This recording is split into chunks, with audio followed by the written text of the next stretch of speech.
जब आप शेयर बाजार का नाम सुनते हैं तो आपके मन में क्या आता है? लोग सोचते हैं दिमाग से लिए गए फैसले, अनुभव, धैर्य और सही समय का इंतजार। लेकिन सच यह है कि आज के बाजार में ज्यादातर फैसले इंसान नहीं ले रहा। आज बाजार में कुछ ऐसी ताकतें काम कर रही हैं जो न थकती हैं, न रुकती हैं, न सोचती हैं, बस पल भर में फैसला कर लेती हैं। सोचिए, एक ऐसा सौदा जो आप आंख झपकाने से पहले हो जाए, एक ऐसा मुनाफा जो इंसान समझ भी ना पाए और मशीन कमा ले। यही है आज का नया शेयर बाजार। इस ऑडियो बुक में आप किसी मोटिवेशनल कहानी को नहीं सुनने वाले। यहां कोई सपने नहीं बेचे जाएंगे। यहां आपको दिखेगा वह असली दुनिया जो आम निवेशकों की नजरों से छुपी रहती है। यह किताब बताती है कि कैसे कुछ गिने चुने लोग तकनीक और रफ्तार के दम पर पूरे बाजार की दिशा बदल रहे हैं। कैसे सेकंड नहीं, सेकंड के भी लाखवें हिस्से में खरीद और बिक्री के फैसले होते हैं। कैसे कंप्यूटर इंसान से पहले देख लेते हैं, इंसान से पहले सोच लेते हैं और इंसान से पहले पैसा कमा लेते हैं। लेखक एडगर पेरेज हमें उस दुनिया के अंदर ले जाते हैं जहां ट्रेडिंग शोर में नहीं, खामोशी में होती है, जहां स्क्रीन के पीछे एल्गोरिदम काम करते हैं और गति ही सबसे बड़ी ताकत बन चुकी है। अगर आप कभी यह सोचते हैं कि बाजार अचानक क्यों हिल जाता है, अचानक दाम क्यों गिरते बढ़ते हैं और आम निवेशक हमेशा एक कदम पीछे क्यों रह जाता है, तो यह ऑडियो बुक आपको जवाब देने वाली है। यह कहानी है हाई फ्रीक्वेंसी ट्रेडिंग की। यह कहानी है रफ्तार, ताकत और तकनीक की। और यह कहानी है आज के उस निवेश संसार की जिसे समझे बिना बाजार को समझना नामुमकिन है। अब चलिए उस दुनिया में कदम रखते हैं जहां समय ही पैसा है और गति ही जीत का फैसला करती है। Chapter 1, the emergence of high frequency trading. जब भी हम शेयर बाजार का नाम सुनते हैं, हमारे दिमाग में एक तस्वीर बनती है। लोग, स्क्रीन, दाम ऊपर नीचे होते हुए और फैसले जो इंसान सोच समझ कर लेता है। लेकिन आज का बाजार वैसा नहीं रहा। आज यहां इंसान से तेज मशीनें काम कर रही हैं। सेकंड नहीं, बल्कि सेकंड के भी लाखवें हिस्से में फैसले लिए जा रहे हैं।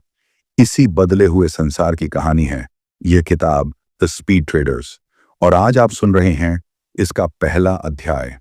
अब चलिए समझते हैं कि हाई फ्रीक्वेंसी ट्रेडिंग आखिर पैदा कैसे हुई। जब शेयर बाजार की शुरुआत हुई थी, तब सौदे कागज पर लिखे जाते थे। लोग फर्श पर खड़े होकर चिल्लाकर दाम बोलते थे। समय लगता था, लेकिन गति से ज्यादा भरोसे और इंसानी समझ को महत्व दिया जाता था। फिर कंप्यूटर आए, फिर इंटरनेट आया और यहीं से खेल बदलने लगा। लेखक बताते हैं कि जैसे जैसे तकनीक सस्ती और तेज होती गई, वैसे वैसे बाजार में एक नई सोच ने जन्म लिया। कुछ लोगों ने यह समझ लिया कि अगर जानकारी जल्दी मिल जाए और आदेश जल्दी भेज दिए जाएं, तो मुनाफा कमाया जा सकता है। बहुत छोटा मुनाफा, लेकिन बहुत बार। यहीं से हाई फ्रीक्वेंसी ट्रेडिंग का बीज पड़ा। हाई फ्रीक्वेंसी ट्रेडिंग कोई एक मशीन या एक कंपनी नहीं है, ये एक सोच है। ये सोच कहती है, अगर मैं बाजार से एक पल पहले देख लूं तो मैं जीत सकता हूं। इन ट्रेडरों के लिए शेयर की असली कीमत या कंपनी का भविष्य उतना महत्वपूर्ण नहीं होता। उनके लिए महत्वपूर्ण होता है गति। कौन पहले देखेगा, कौन पहले खरीदेगा, कौन पहले बेचेगा। लेखक बताते हैं कि शुरू में यह काम कुछ गिनी चुनी कंपनियां ही कर रही थीं। वे बड़े बैंक थे, तकनीकी रूप से मजबूत संस्थान थे और कुछ ऐसे लोग थे जो ट्रेडिंग और कंप्यूटर दोनों को समझते थे। उन्होंने एल्गोरिदम बनाए। एल्गोरिदम यानी ऐसे नियम जिनके अनुसार कंप्यूटर खुद फैसला ले सके। यहां एक बात समझना जरूरी है, ये कंप्यूटर अंदाजे नहीं लगाते, ये भावनाएं नहीं रखते। इन्हें न डर लगता है, न लालच।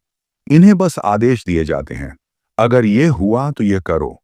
और ये आदेश इतनी तेजी से पूरे होते हैं कि इंसान सोच भी नहीं सकता। लेखक यह भी बताते हैं कि जैसे जैसे बाजार पूरी तरह इलेक्ट्रॉनिक होता गया, वैसे वैसे इंसानी ट्रेडर पीछे होते गए। पहले जहां इंसान सौदे करता था, वहां अब मशीनें करने लगीं। और जो मशीनें सबसे तेज थीं, वही सबसे आगे निकल गईं। धीरे धीरे एक नई दौड़ शुरू हुई, स्पीड की दौड़। किसका कंप्यूटर तेज है, किसकी लाइन छोटी है, कौन एक्सचेंज के सबसे पास बैठा है। यह सुनने में अजीब लग सकता है, लेकिन लेखक बताते हैं कि कुछ कंपनियां सिर्फ इसलिए एक्सचेंज के पास अपने कंप्यूटर लगाती हैं ताकि संकेत आने में एक पल भी कम लगे, क्योंकि यहां एक पल का मतलब लाखों रुपए हो सकता है।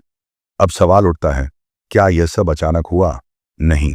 लेखक साफ करते हैं कि हाई फ्रीक्वेंसी ट्रेडिंग किसी एक दिन में पैदा नहीं हुई। ये धीरे धीरे बनी। हर कदम के साथ बाजार ने इसे स्वीकार किया। नियम बदले, तकनीक बदली और निवेश की परिभाषा भी बदल गई। पहले निवेश का मतलब होता था कंपनी को समझना, धैर्य रखना और समय देना। अब एक नया मतलब जुड़ गया, गति से मुनाफा। इस बदलाव ने बहुत से लोगों को परेशान भी किया। कई ट्रेडरों को लगा कि बाजार अब उनके लिए नहीं रहा, क्योंकि वे जिस रफ्तार से सोच सकते थे, बाजार उससे कहीं तेज दौड़ने लगा था। लेखक यहां एक महत्वपूर्ण सवाल उठाते हैं, क्या हाई फ्रीक्वेंसी ट्रेडिंग गलत है? इस अध्याय में वे इसका सीधा जवाब नहीं देते। वे सिर्फ यह दिखाते हैं कि यह कैसे पैदा हुई, क्यों पैदा हुई और किस माहौल में पनपी। उनका कहना है कि जब भी तकनीक और पैसा मिलते हैं तो कुछ लोग हमेशा रास्ता निकाल लेते हैं। हाई फ्रीक्वेंसी ट्रेडिंग उसी रास्ते का नाम है।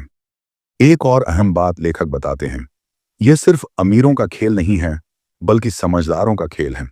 जिन लोगों ने समय रहते ये समझ लिया कि बाजार बदल रहा है, उन्होंने खुद को बदला। बाकी लोग पुराने तरीकों से चिपके रह गए। इस अध्याय का सार यही है कि हाई फ्रीक्वेंसी ट्रेडिंग कोई धोखा नहीं, बल्कि आधुनिक बाजार की एक सच्चाई है। ये उस दुनिया की सच्चाई है जहां गति ही ताकत बन गई है, और यही इस किताब की शुरुआत है। एक ऐसी दुनिया की शुरुआत जहां इंसान से ज्यादा तेज मशीनें पैसे कमा रही हैं और जहां हर पल एक नई दौड़ चल रही है। Chapter 2, meet the speed traders, John Neto. जब हम हाई फ्रीक्वेंसी ट्रेडिंग की बात करते हैं तो अक्सर हमें लगता है कि यह सब मशीनों का खेल है, लेकिन लेखक यहां एक जरूरी बात स्पष्ट करते हैं। हर तेज मशीन के पीछे एक इंसान होता है, एक दिमाग, एक सोच और एक अनुभव। इस अध्याय में हम ऐसे ही एक इंसान से मिलते हैं, जॉन नेटो। जॉन नेटो कोई आम ट्रेडर नहीं है। वे उस पीढ़ी से आते हैं जिसने पुराने जमाने की ट्रेडिंग भी देखी और नई मशीनों से चलने वाली ट्रेडिंग का जन्म भी। उनका सफर हमें यह समझने में मदद करता है कि स्पीड ट्रेडिंग सिर्फ तकनीक का नतीजा नहीं है, बल्कि इंसानी सोच के बदलाव का परिणाम भी है। जॉन नेटो ने अपने करियर की शुरुआत ऐसे समय में की जब बाजार में इंसानी समझ और अनुभव की कीमत थी। तब ट्रेडिंग का मतलब होता था चार्ट देखना, खबरें समझना और फिर फैसला लेना। लेकिन जैसे जैसे बाजार इलेक्ट्रॉनिक होता गया, जॉन ने महसूस किया कि पुराने तरीके अब उतने असरदार नहीं रहेंगे। लेखक बताते हैं कि जॉन की सबसे बड़ी ताकत उनकी जिज्ञासा थी। वे सिर्फ यह नहीं पूछते थे कि बाजार क्या कर रहा है, बल्कि यह पूछते थे कि बाजार ऐसा क्यों कर रहा है, और इससे भी आगे, क्या इसे और तेज किया जा सकता है। यहीं से जॉन का झुकाव तकनीक की ओर बढ़ा। उन्होंने देखा कि कंप्यूटर इंसान से कहीं तेज गणना कर सकता है। अगर इंसान को एक फैसला लेने में कुछ सेकंड लगते हैं, तो मशीन वही काम पल भर में कर सकती है। जॉन ने सच्चाई को नजरअंदाज नहीं किया, बल्कि इसे अपनाया। लेखक बताते हैं कि जॉन नेटो उन शुरुआती लोगों में से थे जिन्होंने यह समझ लिया था कि भविष्य गति का है, लेकिन उन्होंने कभी यह नहीं माना कि मशीन सब कुछ खुद कर लेगी। उनके अनुसार मशीन सिर्फ एक औजार है। असली ताकत उस इंसान के पास होती है जो मशीन को सही दिशा देता है। जॉन ने एल्गोरिदम बनाए, यानी ऐसे नियम जिनके आधार पर कंप्यूटर खुद ट्रेड कर सके, लेकिन ये नियम हवा में नहीं बने थे। ये जॉन के सालों के अनुभव, बाजार की समझ और लगातार परीक्षण का नतीजा थे। इस अध्याय में लेखक एक दिलचस्प बात बताते हैं। जॉन के लिए ट्रेडिंग जुए जैसी नहीं थी। वे बड़े दाम नहीं लगाते थे। उनका फोकस छोटे छोटे फायदों पर था जो बार बार मिलते थे। थोड़ा थोड़ा मुनाफा, लेकिन बहुत बार। यही सोच हाई फ्रीक्वेंसी ट्रेडिंग की जड़ है। यहां कोई एक बड़ा सौदा नहीं, बल्कि हजारों छोटे सौदे होते हैं। हर सौदा अपने आप में मामूली लगता है, लेकिन जब वे मिलकर होते हैं तो नतीजा बड़ा बनता है। लेखक यह भी बताते हैं कि जॉन नेटो जोखिम को लेकर बहुत सतर्क थे। वे जानते थे कि गति जितनी तेज होगी, गलती की कीमत उतनी ही बड़ी हो सकती है। इसलिए उनके सिस्टम में सुरक्षा और नियंत्रण बेहद जरूरी थे। अगर कुछ गलत होता तो मशीन खुद रुक जाए। यह व्यवस्था पहले से तय रहती थी। जॉन की सोच से हमें यह समझ आता है कि स्पीड ट्रेडिंग अंधी रफ्तार नहीं है, यह नियंत्रित रफ्तार है। यह अनुशासन की मांग करती है, न कि सिर्फ साहस की। एक और महत्वपूर्ण बात जो लेखक जॉन के जरिए बताते हैं, वह है अनुकूलन। जॉन कभी यह नहीं मानते थे कि उनका सिस्टम हमेशा सही रहेगा। बाजार बदलता है तो सिस्टम को भी बदलना पड़ता है। जो आज काम कर रहा है वह कल बेकार भी हो सकता है। यही कारण है कि जॉन लगातार सीखते रहते थे। वे अपने ही बनाए नियमों पर सवाल उठाते थे। अगर कोई तरीका काम नहीं कर रहा तो वे उसे छोड़ने से नहीं डरते थे। लेखक यह भी दिखाते हैं कि जॉन नेटो जैसे लोग बाजार को हराने की कोशिश नहीं करते। वे बाजार के साथ बहते हैं। वे ये समझते हैं कि बाजार से लड़ना बेवकूफ़ी है, लेकिन बाजार की चाल को समझकर उसके साथ चलना समझदारी है। इस अध्याय में जॉन की कहानी हमें यह सिखाती है कि हाई फ्रीक्वेंसी ट्रेडिंग कोई रहस्यमय काला जादू नहीं है। यह सोच, अनुशासन, तकनीक और लगातार सुधार का मेल है। जॉन नेटो उस नए ट्रेडर का चेहरा है जो न पूरी तरह इंसान है न पूरी तरह मशीन, बल्कि दोनों के बीच की कड़ी है। उनका दिमाग दिशा देता है और मशीन गति देती है। अध्याय के अंत में लेखक हमें यह एहसास कराते हैं कि जब हम स्पीड ट्रेडर्स की बात करते हैं तो हमें उन्हें सिर्फ मशीनों के मालिक के रूप में नहीं देखना चाहिए। वे ऐसे लोग हैं जिन्होंने समय से पहले यह समझ लिया कि दुनिया बदल रही है और जिन्होंने खुद को बदलने का साहस दिखाया। Chapter 3, the path to growth. जब कोई नई सोच जन्म लेती है तो उसका अगला सवाल यही होता है, ये आगे कैसे बढ़ेगी? हाई फ्रीक्वेंसी ट्रेडिंग के साथ भी यही हुआ। पहले अध्यायों में आपने देखा कि यह सोच कैसे पैदा हुई और इसे आगे बढ़ाने वाले लोग कौन थे। अब यह अध्याय उस रास्ते की बात करता है जिसने स्पीड ट्रेडिंग को एक छोटे प्रयोग से उठाकर पूरे वित्तीय बाजार की एक ताकत बना दिया। लेखक बताते हैं कि ग्रोथ यानी विकास यहां सिर्फ मुनाफे की बढ़ोतरी नहीं थी, यह एक पूरी व्यवस्था का विस्तार था, तकनीक का, सोच का और बाजार में भागीदारी का। शुरुआत में स्पीड ट्रेडिंग कुछ गिनी चुनी कंपनियों तक सीमित थी। वजह साफ थी, यह सस्ती नहीं थी। तेज कंप्यूटर, खास सॉफ्टवेयर और एक्सचेंज तक सीधी पहुंच, यह सब आम ट्रेडर के बस की बात नहीं थी। लेकिन जैसे जैसे तकनीक आगे बढ़ी, इसकी लागत घटती गई और इसकी पहुंच बढ़ती गई। लेखक यहां एक महत्वपूर्ण मोड़ की बात करते हैं। जब एक्सचेंज पूरी तरह इलेक्ट्रॉनिक हुए, तब स्पीड ट्रेडिंग को सही मायनों में पंख मिले। अब सौदे इंसानों के हाथों से निकलकर मशीनों के हाथों में जाने लगे। इसका मतलब यह था कि जो जितना तेज था वही उतना आगे था। यहीं से प्रतिस्पर्धा शुरू हुई। लेकिन यह प्रतिस्पर्धा केवल पैसे की नहीं थी, यह प्रतिस्पर्धा मिलीसेकंड की थी। कंपनियां अपने सिस्टम को थोड़ा और तेज बनाने के लिए लगातार निवेश करने लगीं। नए सर्वर, बेहतर नेटवर्क और ज्यादा सटीक एल्गोरिदम, सब कुछ सिर्फ एक उद्देश्य के लिए गति। लेखक समझाते हैं कि इस ग्रोथ का एक बड़ा कारण था लगातार प्रयोग। स्पीड ट्रेडर्स कभी यह मानकर नहीं चलते कि उनका मौजूदा तरीका अंतिम है। वे छोटे बदलाव करते हैं, उन्हें परखते हैं और जो काम करता है उसे आगे बढ़ाते हैं। जो काम नहीं करता उसे बिना भावनाओं के हटा देते हैं। यह सोच पारंपरिक निवेश से बिल्कुल अलग है। वहां अक्सर लोग अपनी राय से जुड़ जाते हैं, यहां नियम चलते हैं, भावनाएं नहीं। इस अध्याय में लेखक यह भी बताते हैं कि ग्रोथ का मतलब सिर्फ तेज होना नहीं था, बल्कि स्थिर होना भी था। जब सौदे बहुत तेजी से होते हैं तो एक छोटी गलती भी बड़ा नुकसान कर सकती है। इसलिए जैसे जैसे सिस्टम तेज होते गए, वैसे वैसे जोखिम को नियंत्रित करने की जरूरत भी बढ़ती गई। स्पीड ट्रेडर्स ने ऐसे ढांचे बनाए जहां अगर कुछ असामान्य हो जाए तो सिस्टम अपने आप रुक जाए। ये एक तरह की सुरक्षा थी जो ग्रोथ के साथ साथ भरोसा भी बनाती थी। लेखक एक और अहम बिंदु पर ध्यान दिलाते हैं, बाजार का भरोसा। अगर स्पीड ट्रेडिंग से बाजार अस्थिर हो जाता तो यह कभी आगे नहीं बढ़ पाती। इसलिए सफल स्पीड ट्रेडर्स ने यह समझा कि उन्हें बाजार का हिस्सा बनकर काम करना है, न कि बाजार को नुकसान पहुंचाकर। इसीलिए उन्होंने अपनी रणनीतियों को इस तरह ढाला कि वे तरलता बढ़ाएं, यानी खरीद बिक्री को आसान बनाएं। इससे आम निवेशकों को भी फायदा हुआ, भले ही वे यह न समझ पाएं कि पर्दे के पीछे क्या चल रहा है। लेखक यह भी बताते हैं कि ग्रोथ का रास्ता सीधा नहीं था। कई बार नियम बदले, कई बार आलोचना हुई और कई बार स्पीड ट्रेडिंग पर सवाल उठे। लेकिन हर बार इस क्षेत्र ने खुद को ढालने की कोशिश की। यह अनुकूलन ही इसकी सबसे बड़ी ताकत बन गया। जहां दूसरे लोग नियमों से डरते थे, वहां स्पीड ट्रेडर्स नए नियमों को समझकर उनमें भी मौके ढूंढ लेते थे। इस अध्याय में एक बात बार बार उभर कर आती है, जो सीखना बंद कर देता है उसकी ग्रोथ रुक जाती है। स्पीड ट्रेडिंग की दुनिया में यह बात और भी सख्ती से लागू होती है, क्योंकि यहां बदलाव बहुत तेज है। लेखक बताते हैं कि जो कंपनियां अपने पुराने तरीकों से चिपकी रहीं, वे धीरे धीरे पीछे छूट गईं, और जो लगातार सीखती रहीं, वही आगे बढ़ती गईं। ये ग्रोथ सिर्फ कंपनियों की नहीं थी, बल्कि पूरे बाजार की थी। जैसे जैसे स्पीड ट्रेडिंग बढ़ी, वैसे वैसे बाजार और जटिल, लेकिन साथ ही और कुशल भी बनता गया।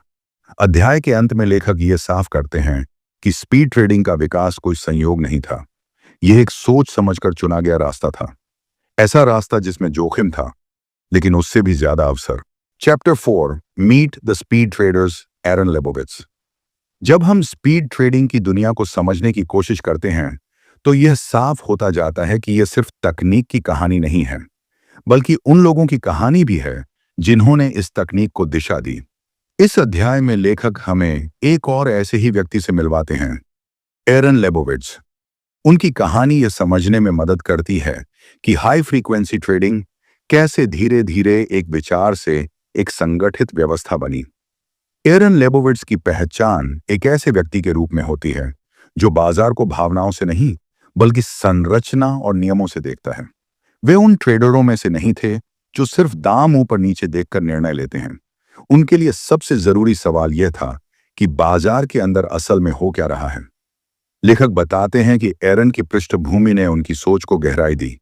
वे गणित, तर्क और सिस्टम की ताकत को समझते थे। उन्हें यह साफ दिखाई देता था कि बाजार कोई अराजक जगह नहीं है, बल्कि एक ऐसा तंत्र है जहां हर क्रिया की कोई ना कोई प्रतिक्रिया होती है। अगर इस तंत्र को सही ढंग से समझ लिया जाए, तो उसमें काम करने के नियम बनाए जा सकते हैं। यहीं से एरन का झुकाव एल्गोरिदम आधारित ट्रेडिंग की ओर हुआ। लेकिन एरन के लिए एल्गोरिदम कोई जादुई समाधान नहीं था। उनके अनुसार एल्गोरिदम तभी काम करता है जब उसके पीछे बाजार की सच्ची समझ हो। बिना समझ के बनाई गई गति सिर्फ जोखिम बढ़ाती है। इस अध्याय में लेखक यह दिखाते हैं कि एरन लेबोविट्ज की सबसे बड़ी ताकत उनकी स्पष्टता थी।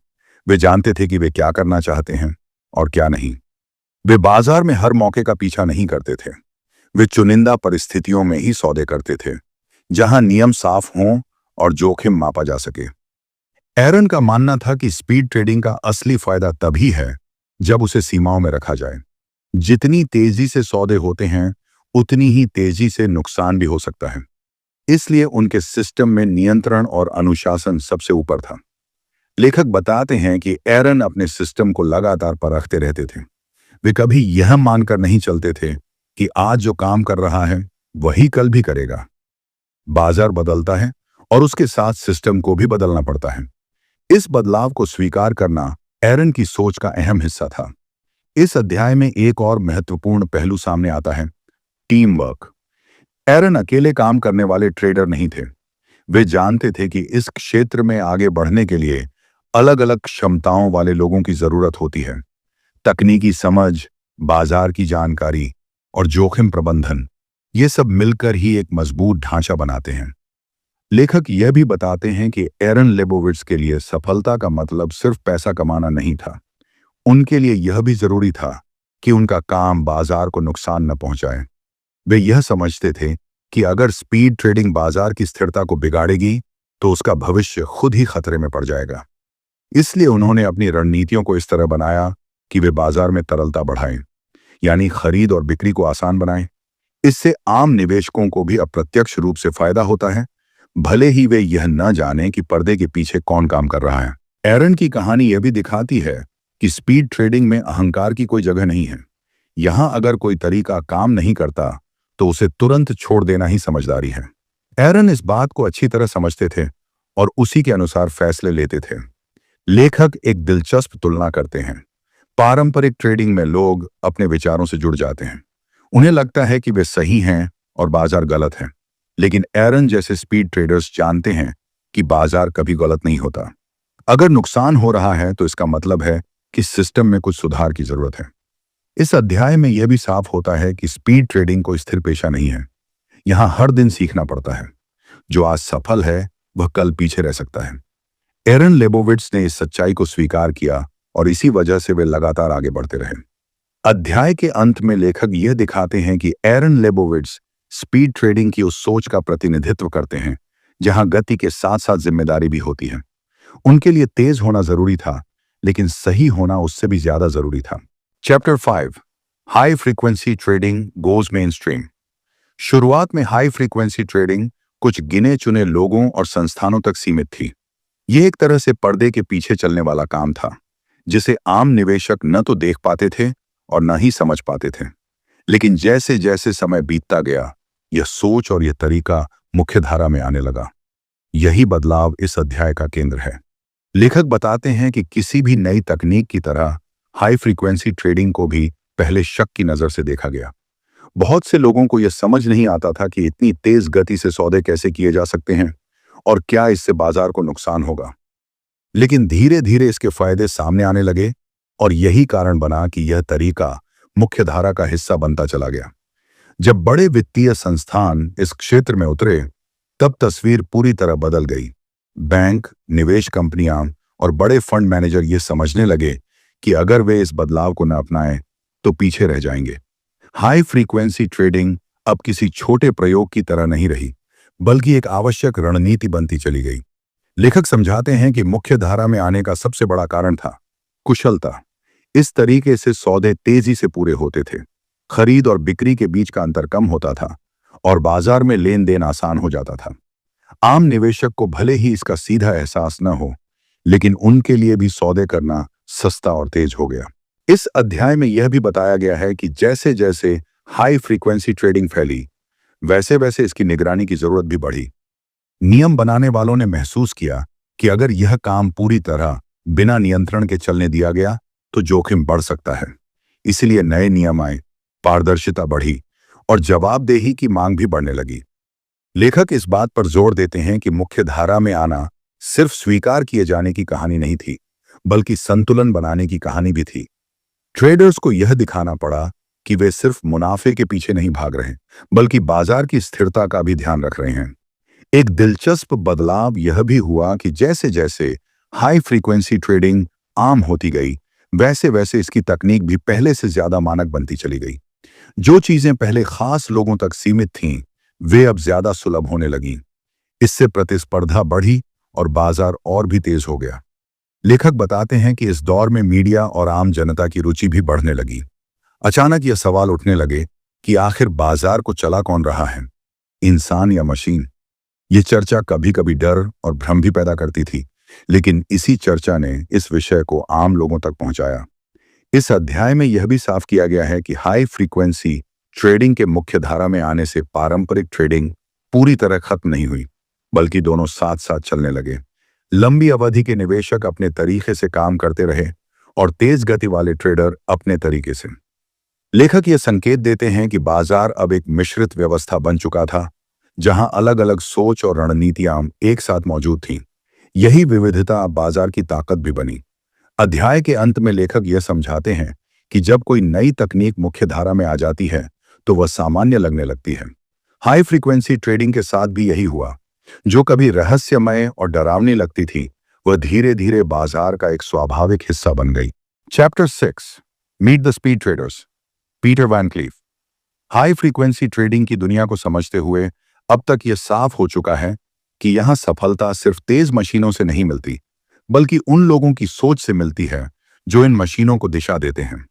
इस अध्याय में लेखक हमें ऐसे ही एक और व्यक्ति से मिलवाते हैं, पीटर वॉन क्लीफ। उनकी कहानी यह दिखाती है कि स्पीड ट्रेडिंग कैसे तकनीक, अनुशासन और संतुलन का मेल बनती है। पीटर वॉन क्लीफ की पहचान एक ऐसे स्पीड ट्रेडर के रूप में होती है जो दिखावे से दूर रहते हैं। वे उन लोगों में से नहीं हैं जो बड़े दावे करते हैं या तेज मुनाफे की बातें करते हैं। उनका ध्यान हमेशा प्रक्रिया पर रहता है, न कि सिर्फ नतीजों पर। लेखक बताते हैं कि यही सोच उन्हें अलग बनाती है। पीटर का ट्रेडिंग स्वर धीरे धीरे आगे बढ़ा। उन्होंने बाजार को पहले समझा, फिर तकनीक को अपनाया। उनके लिए कंप्यूटर सिर्फ एक तेज औजार था, कोई जादुई समाधान नहीं। वे यह मानते थे कि अगर नियम सही नहीं है तो सबसे तेज मशीन भी नुकसान करा सकती है। इस अध्याय में लेखक यह दिखाते हैं कि पीटर वॉन क्लीफ की सबसे बड़ी ताकत थी जोखिम की समझ। वे जानते थे कि हाई फ्रीक्वेंसी ट्रेडिंग में जोखिम हमेशा मौजूद रहता है। इसलिए उन्होंने ऐसे सिस्टम बनाए जिनमें हर सौदे की सीमा तय थी। अगर हालात अनुकूल न हों तो सिस्टम खुद ही पीछे हट जाए। पीटर का मानना था कि बाजार को हर समय जीतने की जरूरत नहीं है, कभी कभी सौदा न करना ही सबसे अच्छा फैसला होता है। यह सोच पारंपरिक ट्रेडिंग से अलग है, जहां लोग अक्सर हर मौके में कूद पड़ते हैं। लेखक बताते हैं कि पीटर ने स्पीड ट्रेडिंग को एक व्यापार की तरह देखा, न कि खेल की तरह। उनके लिए अनुशासन सबसे ऊपर था। नियम टूटते नहीं थे, चाहे मुनाफा हो या नुकसान। यही अनुशासन लंबे समय तक टिके रहने की वजह बना। इस अध्याय में एक और अहम पहलू सामने आता है, स्थिरता। पीटर वॉन क्लीफ का लक्ष्य अचानक बड़ा मुनाफा कमाना नहीं था। उनका लक्ष्य था लगातार छोटे लेकिन स्थिर नतीजे हासिल करना। यही सोच हाई फ्रीक्वेंसी ट्रेडिंग की असली आत्मा को दर्शाती है। लेखक यह भी बताते हैं कि पीटर अपने सिस्टम को लगातार परखते रहते थे। वे जानते थे कि बाजार बदलता रहता है। जो आज सही है वह कल गलत हो सकता है। इसलिए सुधार एक सतत प्रक्रिया थी, कोई एक बार का काम नहीं। पीटर वॉन क्लीफ की कहानी यह भी सिखाती है कि स्पीड ट्रेडिंग में भावनाओं की कोई जगह नहीं होती। डर और लालच दोनों को सिस्टम के बाहर रखा जाता है। फैसले आंकड़ों और नियमों के आधार पर होते हैं, न कि मन के उतार चढ़ाव पर। लेखक यह स्पष्ट करते हैं कि पीटर जैसे ट्रेडर्स बाजार के खिलाफ नहीं, बल्कि बाजार के साथ चलते हैं। वे बाजार की गति को समझते हैं और उसी के अनुसार खुद को ढालते हैं। यही लचीलापन उन्हें लंबे समय तक प्रासंगिक बनाए रखता है। अध्याय के अंत में लेखक यह संदेश देते हैं कि Peter von Cleef speed trading के उस पहलू का प्रतिनिधित्व करते हैं जहां शांति, स्पष्टता और नियंत्रण सबसे अहम है। तेजी के इस संसार में वे याद दिलाते हैं कि असली ताकत संतुलन में होती है। Chapter 7, the technology race in high frequency trading. High frequency trading की दुनिया में अगर किसी एक चीज का सबसे ज्यादा महत्व है तो वह है तकनीक। इस अध्याय में लेखक उस अदृश्य दौड़ की बात करते हैं जो आम लोगों की आंखों से दूर होती है, लेकिन जिसका असर पूरे बाजार पर पड़ता है। यह दौड़ है तेज होने की, पहले पहुंचने की और एक पल आगे रहने की। लेखक बताते हैं कि स्पीड ट्रेडिंग में तकनीक कोई सहायक भूमिका नहीं निभाती, बल्कि यही पूरी व्यवस्था की रीढ़ है। यहां हर सुधार, हर नया प्रयोग सिर्फ एक उद्देश्य के लिए होता है, समय को और छोटा करना। सेकंड तो बहुत बड़ी इकाई है। यहां बात होती है सेकंड के भी हजारवें और लाखवें हिस्से की। इस तकनीकी दौड़ की शुरुआत कंप्यूटर की शक्ति से हुई। जो कंपनियां ज्यादा तेज प्रोसेसर इस्तेमाल कर पाईं, वे दूसरों से आगे निकल गईं। लेकिन यह बढ़त स्थायी नहीं थी। जैसे ही बाकी लोग भी वही तकनीक अपनाने लगे, दौड़ फिर बराबरी पर आ जाती थी। इसलिए नवाचार लगातार जरूरी बन गया।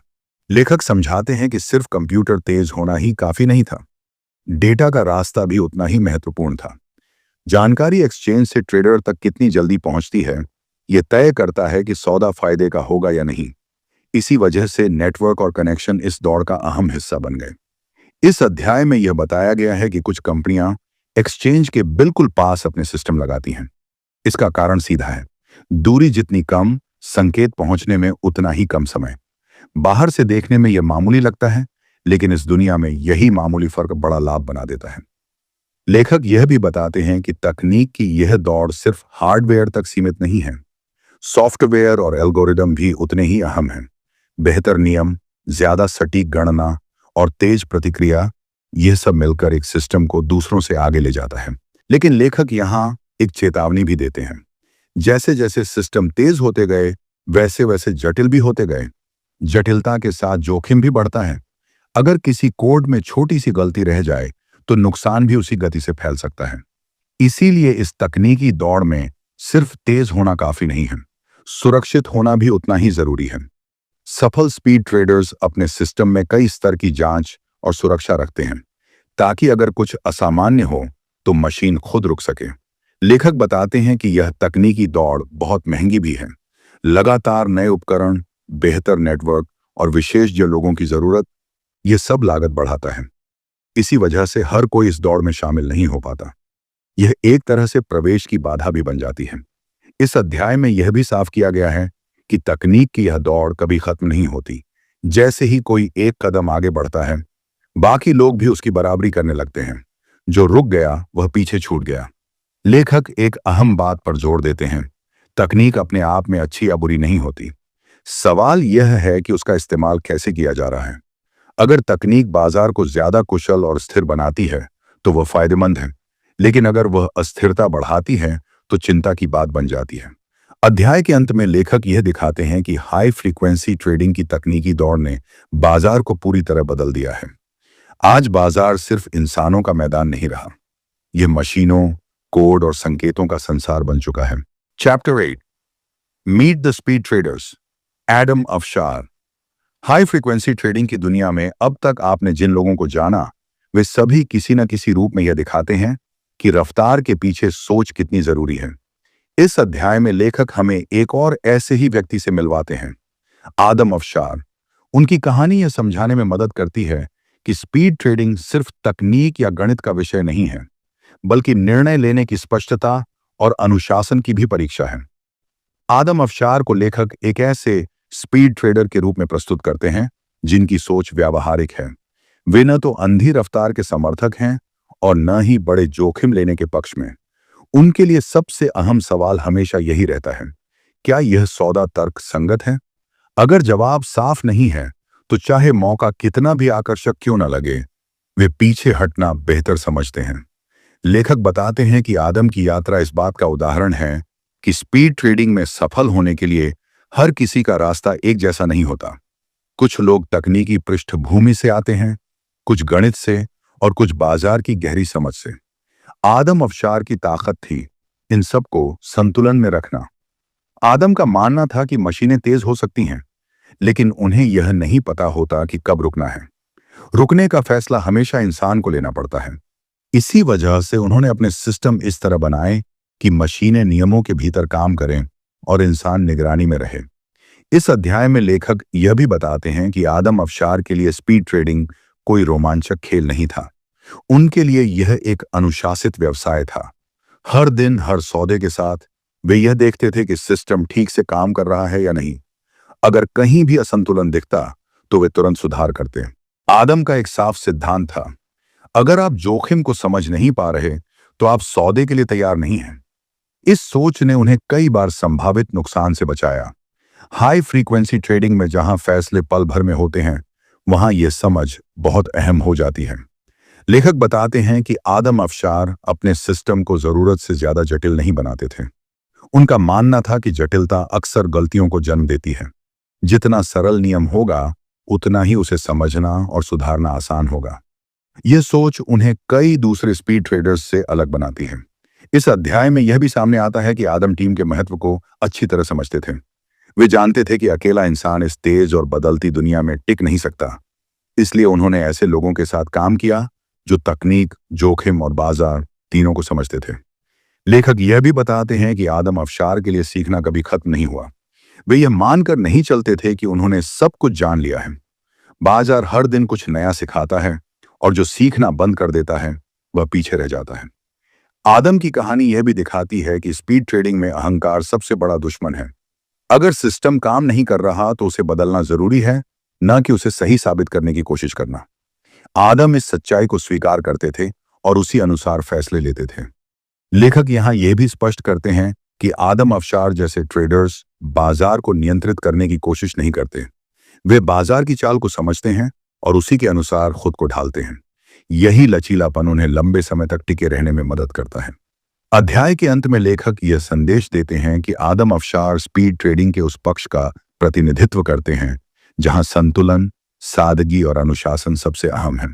उनकी कहानी यह दिखाती है कि तेज होना जरूरी है, लेकिन समझदार होना उससे भी ज्यादा जरूरी है।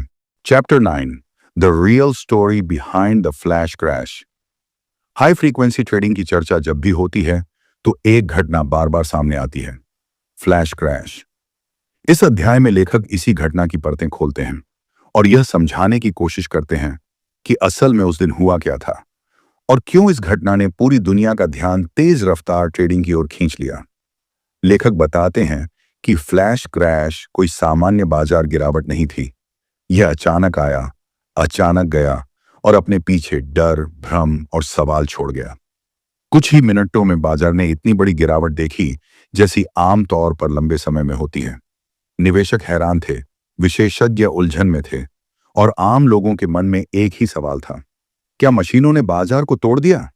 इस अध्याय में लेखक सबसे पहले इस गलतफहमी को दूर करते हैं कि फ्लैश क्रैश सिर्फ हाई फ्रीक्वेंसी ट्रेडिंग की वजह से हुआ। वे साफ कहते हैं कि यह कहानी इतनी सरल नहीं है। यह कई कारणों, कई निर्णयों और कई प्रणालियों के एक साथ काम करने का नतीजा था। उस दिन बाजार पहले से ही दबाव में था। अनिश्चितता थी, डर का माहौल था और लोग सतर्क थे।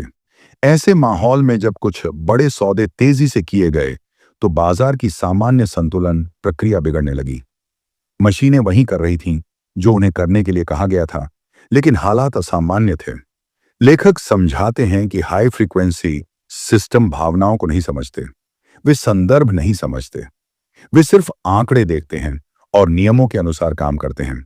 जब बाजार में अचानक असंतुलन पैदा हुआ तो कई सिस्टमों ने एक साथ प्रतिक्रिया दी। एक ने बेचना शुरू किया, दूसरे ने जोखिम कम करने के लिए पीछे हटना शुरू किया।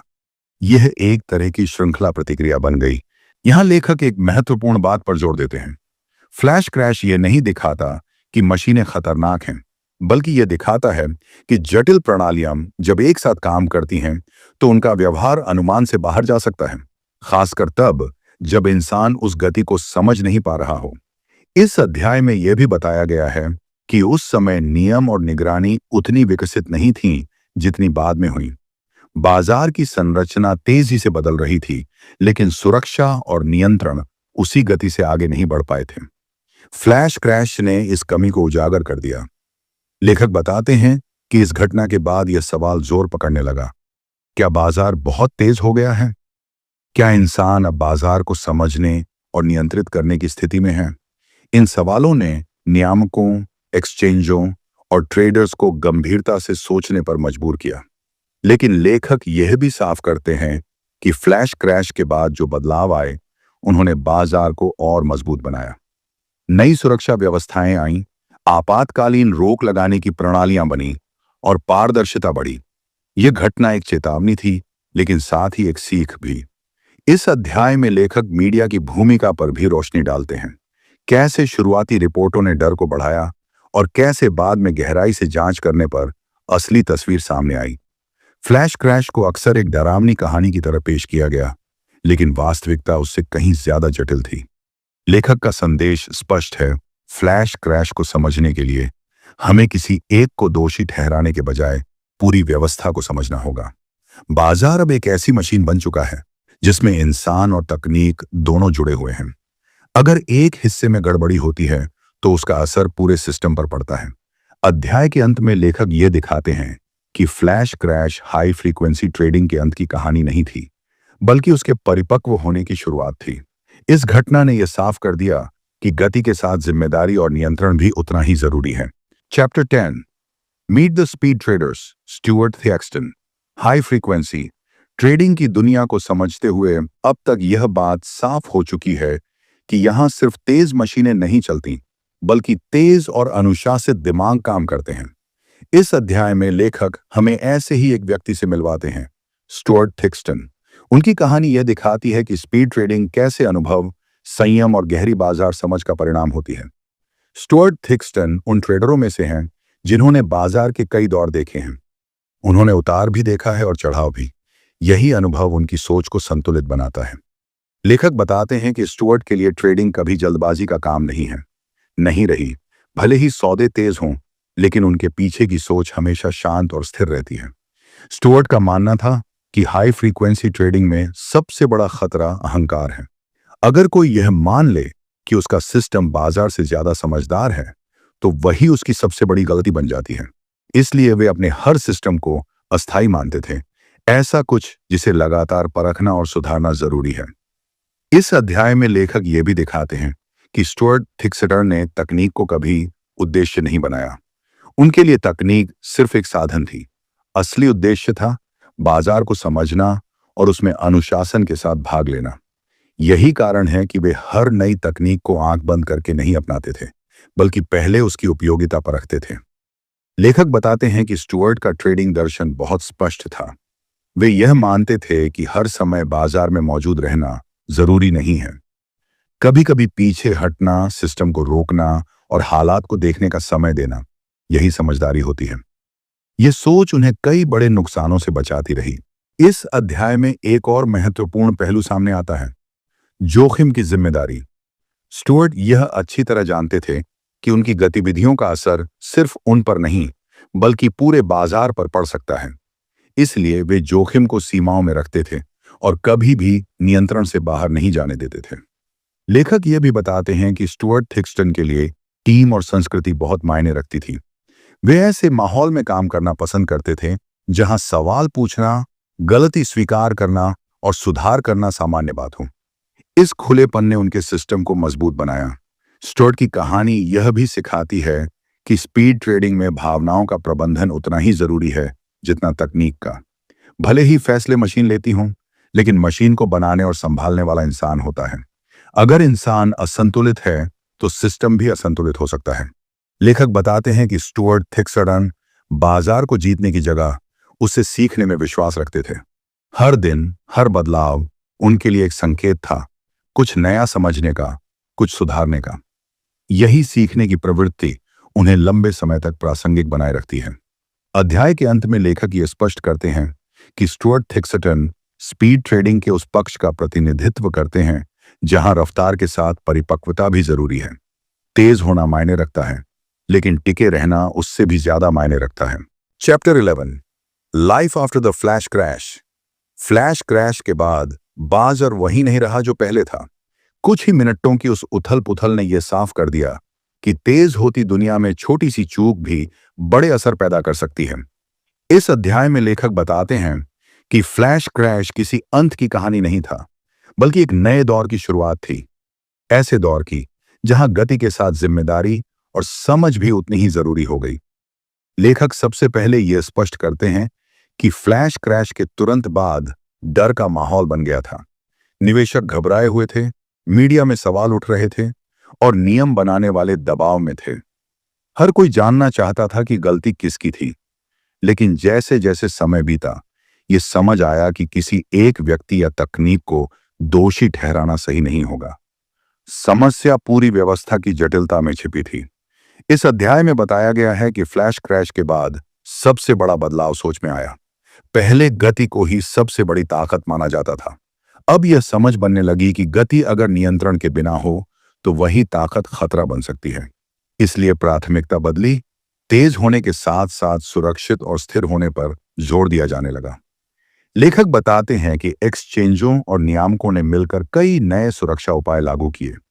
ऐसे नियम बनाए गए जिनसे अचानक बहुत ज्यादा गिरावट या तेज उछाल की स्थिति में ट्रेडिंग अपने आप कुछ समय के लिए रुक जाए। इसका उद्देश्य बाजार को सांस लेने का समय देना था, ताकि मशीनों की श्रृंखला प्रतिक्रिया थम सके और इंसान स्थिति को समझ सके। स्पीड ट्रेडर्स के लिए भी यह दौर आत्ममंथन का था। कई लोगों ने अपने सिस्टम दोबारा जांचे। उन्होंने यह देखा कि कहीं उनकी रणनीतियां अनजाने में बाजार की अस्थिरता तो नहीं बढ़ा रही। लेखक बताते हैं कि इस प्रक्रिया ने स्पीड ट्रेडिंग को ज्यादा परिपक्व बनाया। अब सिर्फ मुनाफा ही लक्ष्य नहीं रहा, बल्कि टिकाऊ कामकाज भी उतना ही महत्वपूर्ण हो गया। इस अध्याय में एक अहम बात यह भी सामने आती है कि फ्लैश क्रैश के बाद पारदर्शिता बढ़ी। पहले जो चीजें सिर्फ विशेषज्ञों तक सीमित थीं, उन पर खुलकर चर्चा होने लगी। बाजार की संरचना, ऑर्डर के रास्ते और मशीनों की भूमिका सब कुछ ज्यादा स्पष्ट होने लगा। इससे भरोसा लौटाने में मदद मिली। लेखक यह भी बताते हैं कि इस घटना ने इंसान और मशीन के रिश्ते को नए सिरे से परिभाषित किया। पहले मशीनों को लगभग पूरी तरह सौंप दिया गया था। अब यह समझ बनी कि मशीनें बहुत कुछ कर सकती हैं, लेकिन हर हाल में इंसानी निगरानी जरूरी है। इंसान का काम सिर्फ सिस्टम बनाना नहीं, बल्कि उसे समझना और जरूरत पड़ने पर रोकना भी है। फ्लैश क्रैश के बाद एक और बदलाव यह आया कि जोखिम प्रबंधन को पहले से कहीं ज्यादा महत्व दिया जाने लगा। छोटे छोटे संकेतों पर ध्यान दिया जाने लगा जो पहले नजरअंदाज हो जाते थे। लेखक बताते हैं कि कई कंपनियों ने अपने सिस्टम को इस तरह बदला कि असामान्य परिस्थितियों में वे खुद ही सतर्क हो जाएं और आक्रामक व्यवहार कम कर दें। इस अध्याय में यह भी दिखाया गया है कि फ्लैश क्रैश ने आलोचकों और समर्थकों दोनों को एक बात सिखाई। समर्थकों ने सीखा कि आंख बंद करके तकनीक पर भरोसा नहीं किया जा सकता, और आलोचकों ने यह समझा कि तकनीक को पूरी तरह दोषी ठहराना भी सही नहीं है। सच्चाई हमेशा बीच में होती है। लेखक बताते हैं कि समय के साथ बाजार ने खुद को संभाल लिया। फ्लैश क्रैश की याद डर की तरह नहीं, बल्कि एक सबक की तरह रह गई। इस सबक ने बाजार को ज्यादा मजबूत और संतुलित बनाया। हाई फ्रीक्वेंसी ट्रेडिंग खत्म नहीं हुई, बल्कि बेहतर रूप में आगे बढ़ी। इस अध्याय का एक महत्वपूर्ण संदेश यह है कि किसी भी तेजी से बदलती प्रणाली में रुककर सीखना जरूरी होता है। फ्लैश क्रैश ने वही रुकावट पैदा की जिसने सबको सोचने का मौका दिया। अगर यह घटना न होती तो शायद कई कमियां लंबे समय तक छुपी रहती। अध्याय के अंत में लेखक यह कहते हैं कि फ्लैश क्रैश के बाद की दुनिया ज्यादा सचेत है। यह गति अब भी महत्वपूर्ण है, लेकिन वह अकेली नहीं है। उसके साथ समझ, नियंत्रण और जिम्मेदारी भी चलती है। यही संतुलन भविष्य की कुंजी है। Chapter 12, meet the speed traders, Manoj Narang. High frequency trading की दुनिया में कुछ नाम ऐसे हैं जो सिर्फ तेज होने के लिए नहीं, बल्कि सोच में स्पष्टता और दृष्टि में गहराई के लिए जाने जाते हैं। इस अध्याय में लेखक हमें ऐसे ही एक व्यक्ति से मिलवाते हैं, मनोज नारंग। उनकी कहानी यह समझने में मदद करती है कि स्पीड ट्रेडिंग सिर्फ तकनीकी कौशल का परिणाम नहीं होती, बल्कि यह दूरदृष्टि, अनुशासन और जिम्मेदारी का संतुलन भी होती है। मनोज नारंग को लेखक एक ऐसे स्पीड ट्रेडर के रूप में प्रस्तुत करते हैं जो बाजार को सतह से नहीं, बल्कि अंदर से समझने की कोशिश करते हैं। उनके लिए ट्रेडिंग सिर्फ यह जानना नहीं है कि दाम ऊपर जाएगा या नीचे, बल्कि यह समझना है कि बाजार की संरचना कैसे काम करती है। यही सोच उन्हें बाकी लोगों से अलग करती है। इस अध्याय में लेखक बताते हैं कि मनोज नारंग की पृष्ठभूमि ने उनकी सोच को गहराई दी। वे तकनीक और गणित को सिर्फ औजार की तरह देखते हैं, उद्देश्य की तरह नहीं। उनके अनुसार सबसे पहले यह समझना जरूरी है कि बाजार में जानकारी कैसे बहती है, आदेश कैसे पहुंचते हैं और अलग अलग भागीदार कैसे प्रतिक्रिया देते हैं। मनोज का मानना था कि हाई फ्रीक्वेंसी ट्रेडिंग की असली ताकत गति से पहले समझ में छिपी होती है। अगर आप यह नहीं जानते कि आप तेज क्यों हो रहे हैं, तो तेज होना खतरा बन सकता है। इसलिए उनके सिस्टम हमेशा इस सिद्धांत पर आधारित रहे कि हर नियम के पीछे स्पष्ट कारण होना चाहिए। लेखक यह भी दिखाते हैं कि मनोज नारंग सिर्फ मुनाफे पर ध्यान नहीं देते थे। वे बाजार की निष्पक्षता और स्थिरता को भी उतना ही महत्वपूर्ण मानते थे। उनके लिए यह जरूरी था कि स्पीड ट्रेडिंग से बाजार बेहतर बने, न कि असंतुलित।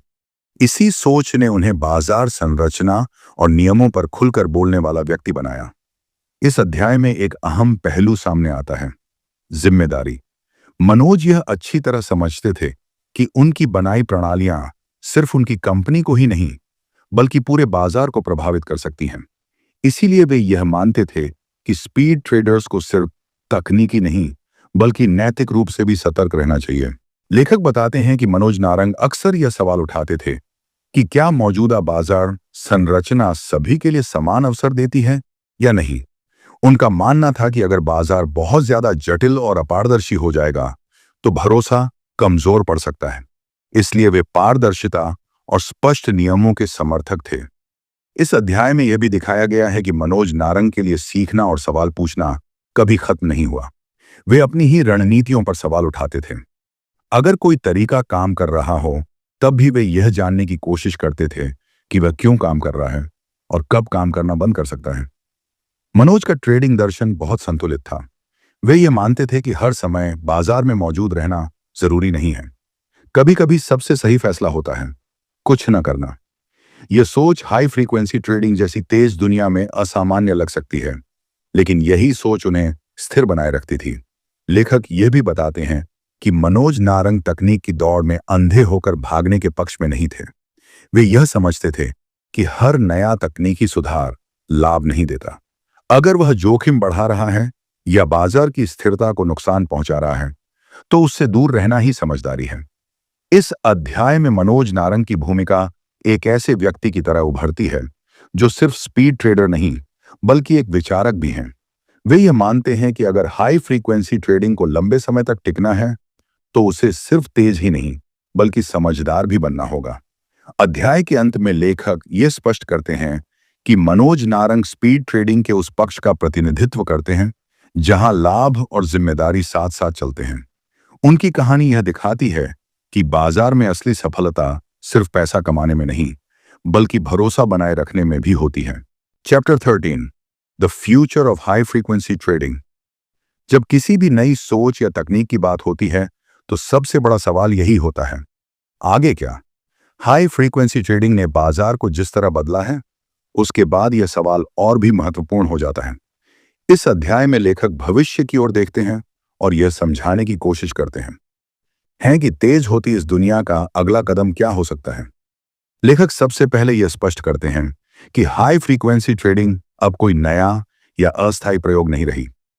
यह बाजार की संरचना का हिस्सा बन चुकी है। इसलिए भविष्य का मतलब इसे हटाना नहीं, बल्कि इसे बेहतर बनाना है। सवाल यह नहीं है कि यह रहेगी या नहीं, बल्कि यह है कि यह किस रूप में आगे बढ़ेगी। इस अध्याय में बताया गया है कि तकनीक आगे भी इस क्षेत्र को आकार देती रहेगी। कंप्यूटर और नेटवर्क पहले से और तेज होंगे, लेकिन लेखक यह संकेत देते हैं कि सिर्फ गति बढ़ाना ही भविष्य नहीं है। एक समय के बाद गति की उपयोगिता सीमित हो जाती है। जब सब लगभग एक जैसी रफ्तार पर पहुंच जाते हैं, तब फर्क समझदारी और संरचना से पड़ता है। लेखक यह भी बताते हैं कि भविष्य में सॉफ्टवेयर और नियमों की भूमिका और मजबूत होगी। सिस्टम को सिर्फ तेज नहीं, बल्कि ज्यादा समझदार बनाना होगा। इसका मतलब है बेहतर जोखिम प्रबंधन, असामान्य हालात की पहचान और अपने व्यवहार को खुद सीमित करने की क्षमता। इस अध्याय में नियमन यानी नियमों की भूमिका पर भी चर्चा की गई है। लेखक मानते हैं कि भविष्य में नियम और तकनीक आमने सामने नहीं होंगे, बल्कि एक दूसरे के साथ चलेंगे। अगर नियम स्पष्ट और व्यावहारिक होंगे, तो स्पीड ट्रेडिंग उन्हें अपनाकर भी प्रभावी ढंग से काम कर सकती है। लेखक यह संकेत देते हैं कि भविष्य में पारदर्शिता की मांग और बढ़ेगी।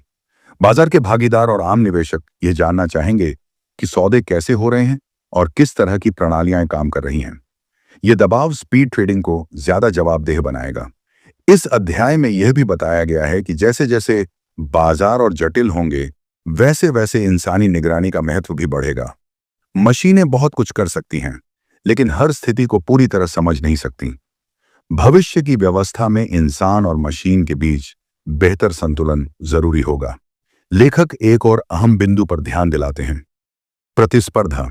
जैसे जैसे तकनीक सामान्य होती जाएगी, वैसे वैसे सिर्फ पैसा लगाने से बढ़त नहीं मिलेगी। बढ़त मिलेगी समझ से, अनुभव से और बाजार की संरचना को सही तरह पढ़ने से। इस अध्याय में यह भी साफ किया गया है कि हाई फ्रीक्वेंसी ट्रेडिंग का भविष्य पूरी तरह सुरक्षित या पूरी तरह खतरनाक, इन दोनों में से कुछ भी नहीं होगा। यह एक विकसित होती व्यवस्था होगी, जिसमें अवसर भी होंगे और चुनौतियां भी। लेखक यह मानते हैं कि अगर इस क्षेत्र ने फ्लैश क्रैश जैसी घटनाओं से सीखा और खुद को लगातार सुधारा, तो इसका भविष्य सकारात्मक हो सकता है। लेकिन अगर सिर्फ गति और मुनाफे पर ध्यान रहा, तो समस्याएं बढ़ सकती हैं। अध्याय के अंत में लेखक यह निष्कर्ष निकालते हैं कि हाई फ्रीक्वेंसी ट्रेडिंग का भविष्य इस बात पर निर्भर करेगा कि इसके सहभागी कितनी जिम्मेदारी के साथ काम करते हैं। तकनीक बदलती रहेगी, नियम बदलते रहेंगे, लेकिन भरोसा ही वह आधार है जिस पर बाजार टिका रहता है।